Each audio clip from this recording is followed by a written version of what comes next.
Under the cool autumn light of New York City, the streets of the Lower East Side stir with an energy both familiar and new. Cameras roll as Zohran Mamdani, a 4-year-old state legislator from Queens, steps through the glass doors of a community centre for senior citizens. Smiling, sleeves rolled up, he greets each person with a handshake and a promise. What began as a quiet movement from the outer boroughs has become one of the most watched political stories in America, a first-generation Muslim American now leading the race to become the next mayor of the nation's largest city. Inside, the room hums with conversation and applause. Elderly residents rise from their seats, some waving, some clapping softly as Mamdani makes his way to the front. His tone is earnest, unhurried, personal. I've heard from so many older people how they are being driven out of a city they helped build. He says, voice steady but edged with frustration. For those who nod in response, his words strike close to home: rents rising, pensions strained, and neighbourhoods changing faster than the people who once defined them. Moments later, the crowd lightens as he takes the hand of an elderly woman and begins to dance. Salsa music fills the hall. The candidate, in his rolled-up shirt sleeves, moves with an awkward grace, laughing as others join in. It's part political theatre, part sincerity, a picture of the kind of campaign Mamdani has built: grassroots, unpolished, and relentlessly human. When the music ends, he turns to a small group of seniors gathered for a Tai Chi class. The rhythm of their slow, deliberate motions mirrors the calm he wants to bring to city leadership. Between stretches, a few whisper their worries about housing, healthcare, crime, and he listens, not with the polished smile of a career politician, but with the intensity of someone who once stood in their place. He poses for photos. Afterward, activists, volunteers, community, elders crowding around. Then, stepping to the microphone again, he adds, there are people that we consider New Yorkers, yet they can't even live here anymore, which is a shame, unacceptable, and shouldn't be the case. I'm looking forward to proving that starting January 1. The applause rises again, a simple statement carrying the weight of an entire generation's disillusionment. Days later, the stage is larger, the lights brighter. At Forest Hill Stadium in Queens, Mamdani stands between two of the left's most recognizable figures, Senator Bernie Sanders and Representative Alexandria Ocasio-Cortez. As he joins hands with them, the roar of the crowd shakes the arena. The images travel instantly across social media, a coalition of progressives bridging age, race, and boroughs. When he takes the microphone, his message is defiant: New York is not for sale. The words echo off the bleachers, a slogan aimed at real estate billionaires, corporate donors, and even members of his own party. For Mamdani, the campaign is not just about defeating Andrew Cuomo, the scandal-scarred former governor now running as an independent. It's about redefining who the city belongs to. In East Flatbush, he walks the streets with the same deliberate pace, shaking hands with shopkeepers, stopping at bodegas, talking to young volunteers. Someone asks about early voting. He laughs, points to a woman's necklace, and says, my message to early voters is right here, vote. The crowd erupts in laughter, a small moment of ease in a campaign otherwise steeped in urgency. But when reporters approach, the humour gives way to conviction. Donald Trump's cruel immigration agenda targets not only immigrant New Yorkers, but also the very fabric of life in this city, he says. Many business owners have told me that this policy is emptying the neighbourhoods they live in, and the customers they used to see daily, weekly or monthly are now staying home much more often. His words carry beyond the block, a rebuke of federal policy and a reminder of his own immigrant roots. Another day, another stage, this time outside a mosque in the Bronx. The candidate's voice is sharper now, cutting through the murmur of the gathered crowd. It is whether we are willing to say goodbye to anti-Muslim sentiment that has grown so endemic in our city that when we hear it, we know not whether the words were spoken by a Republican or a Democrat. We only know that it was spoken in the language of politics of this city. In an era of ever-diminishing bipartisanship, it seems that Islamophobia has emerged as one of the few areas of agreement. For a man whose campaign began in the shadow of scepticism, It's a defining moment, a challenge to the political class to confront its own prejudices. When asked how he would deal with Washington if elected, his answer is immediate. As mayor, I would actually stand up to Donald Trump, because right now our mayor is looking to stay out of jail by increasing coordination with federal immigration directives. The crowd cheers, some holding signs reading "Homes, not handcuffs." The contrast he draws is stark, a city government he paints as compromised versus his promise of fearless independence. On the beaches of Coney Island, the scene shifts again. At a community soccer tournament called the Cost of Living Classic, Mamdani poses with local players, handing out jerseys, joking with kids, opening a champagne bottle for the winning team. Between cheers, he talks about the rising cost of daily life, turning a sports event into a metaphor for fairness. His message remains the same. The city must be a level playing field. At another rally in Washington Heights, he stands before a sea of banners and hand-painted posters. "We believe buses should be fast," and he pauses as the crowd shouts "free." He smiles, then continues, "We believe housing is way too expensive. We're going to build hundreds of thousands of affordable homes, crack down on bad landlords, and freeze the crowd." Again finishes his sentence, "rents." And we believe childcare shouldn't cost as much as a year's tuition at City College. That's why we're going to implement a universal, the chant crescendos, healthcare. Each line practiced and call and response turns into a collective affirmation. The rally becomes less about promises and more about identity. Who gets to call this city home? Between events, he rides the subway, often alone except for a small camera crew. He sits beside commuters, taking selfies, exchanging quick conversations in Spanish, Urdu, or English. To many, these images evoke the working class reality he claims to represent. No motorcade, no police escort, just another passenger on the city's endless commute. Reporters catch him between stations. Asked about his rivals, he says calmly, "I think New Yorkers are sick and tired of what has been considered politics for so long." And even hearing Eric Adams, the way he described Andrew Cuomo as a snake and a liar, is something I've heard from many New Yorkers who want to turn the page. It's not a personal attack, but a diagnosis, a reflection of how exhausted voters are by scandal and ego. At Brooklyn College, he joins Bernie Sanders again, this time as equals. The two clasp hands under the spotlight, their shared rhetoric of class struggle and social justice drawing a line through generations of American activism. The cheers echo from one end of the auditorium to the other. Later that week, he stands in Madison Square Park, addressing a crowd gathered for Transgender Day of Visibility. "Our city must be a home for everyone," he tells them, his words rising above the honking taxis nearby. "No matter who you are or how you live, you deserve safety, dignity, and a future here." The applause that follows is spontaneous, raw, and affirming. Beyond New York, Mamdani's activism extends to global issues.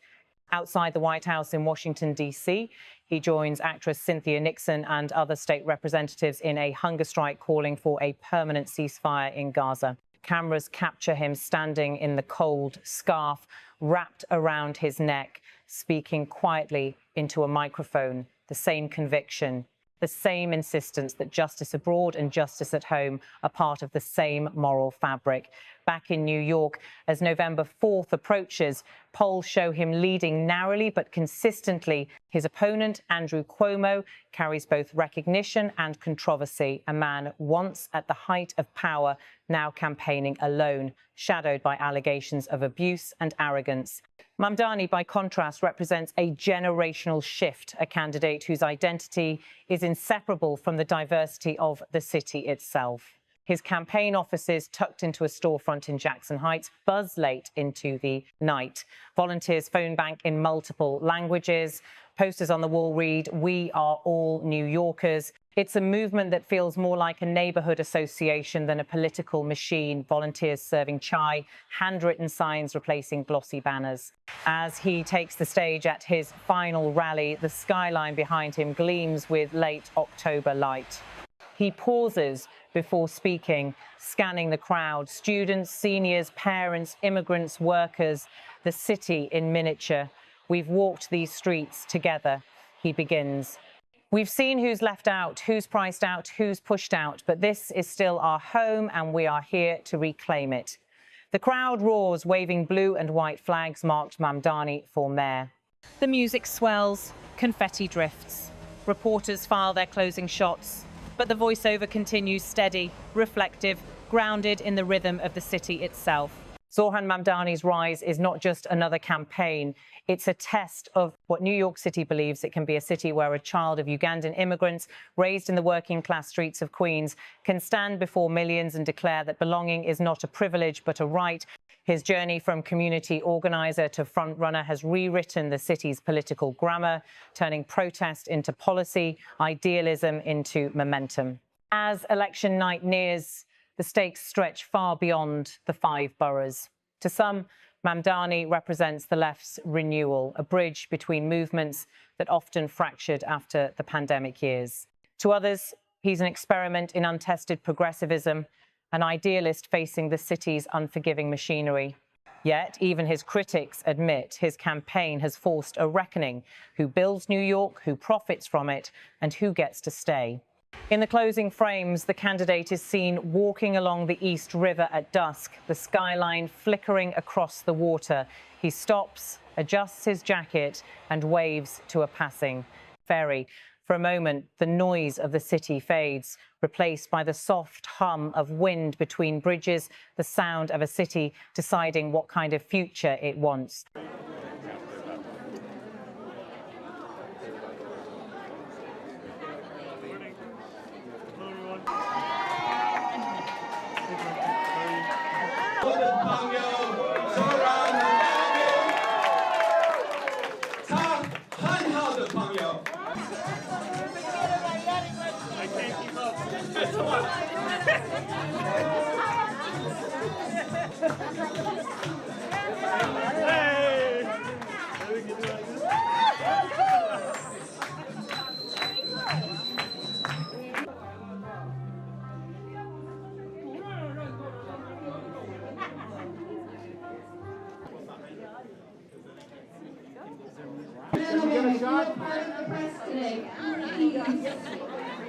A lot of times people think cost of living is a young person's issue.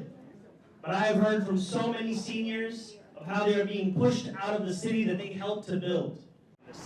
We have people that we look at and understand as New Yorkers, yet they can't even live here any longer. And that is a shame. That is unacceptable. And it doesn't actually have to be that way. I'm looking forward to proving that starting January 1st. Thank you guys. We're going. Thank you guys. We have to go.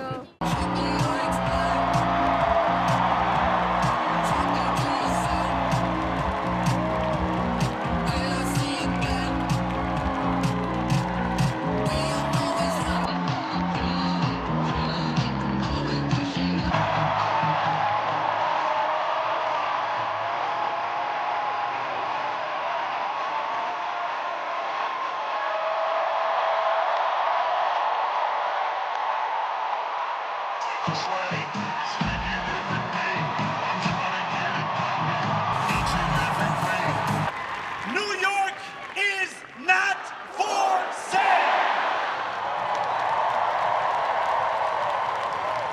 Our work has only just begun. On November 4th, we set ourselves free.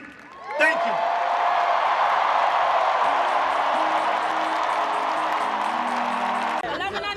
Here we go.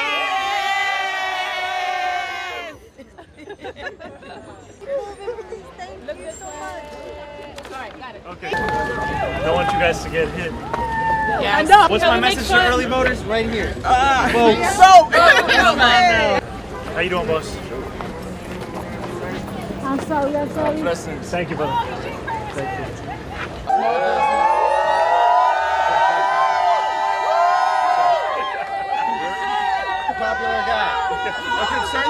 The city of the United States of America affordable, and it's been so exciting to meet so many New Yorkers who've already done so, casting their vote.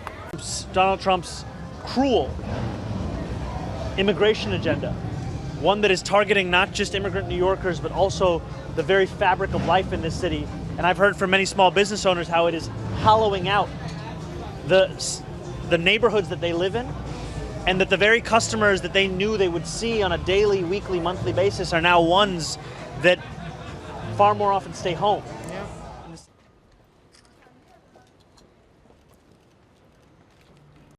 It is whether we are willing to say goodbye to anti-Muslim sentiment that has grown so endemic in our city that when we hear it, we know not whether the words were spoken by a Republican or a Democrat. We know only that it was spoken in the language of politics of this city. In an era of ever-diminishing bipartisanship, it seems that Islamophobia has emerged as one of the few areas of agreement. Thank you, guys. As mayor, I would actually stand up to Donald Trump, because right now the mayor that we have is looking to stay out of jail by increasing coordination with that same federal government's immigration directives. Thank you all so much. Thank you. It was his last debate. Now we'll hear from the president. Thank you. I've said time and again that I do not believe that we should prosecute sex workers, and that is the... We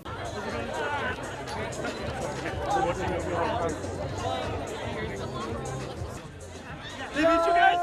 We did it! We beat them! Freeze, baby! For an act to be able to make his own get the rest back to the dugout.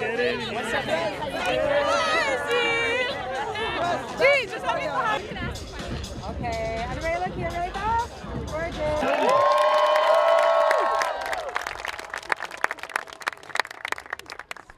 How's it going, everybody? First mayor pulled his hamstring. I should have already been there in the first place.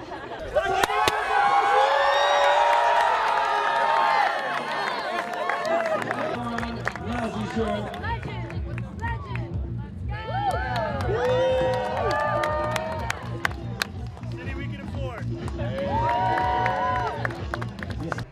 And people have asked, a lot of members of the press have asked, why have a soccer tournament?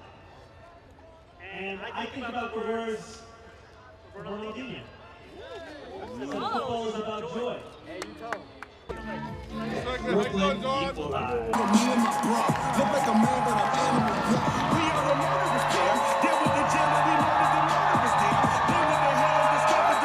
Thank you to the elected officials, labor and movement leaders here with us tonight.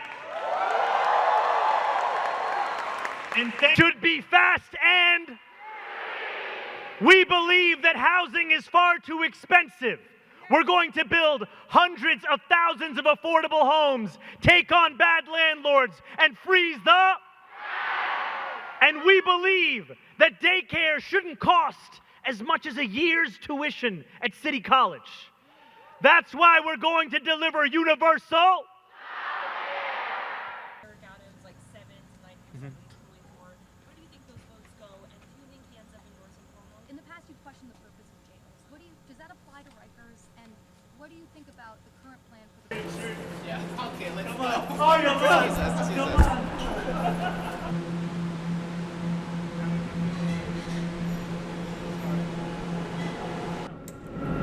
What's your name, man? Lewis.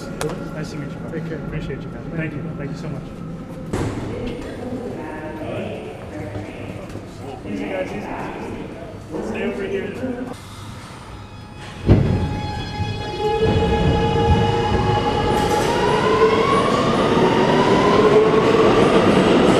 And I think New Yorkers are sick and tired of what has passed for that politics for so long. And even hearing Eric Adams, the way that he described Andrew Cuomo as a snake and a liar, is something that I've heard from a number of New Yorkers in wanting to turn that page.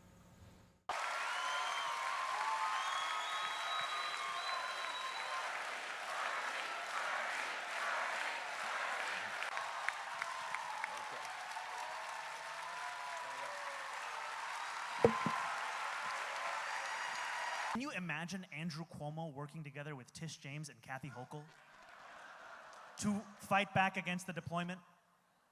Why would he fight back when it's Donald Trump that's trying to get him elected right now?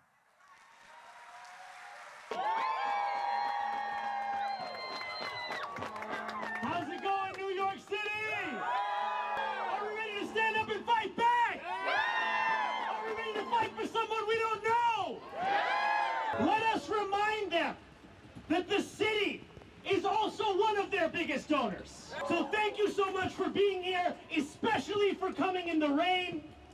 Thank you for showing that trans rights are non-negotiable. Before closing out this event. Prisoners being reunited with their families.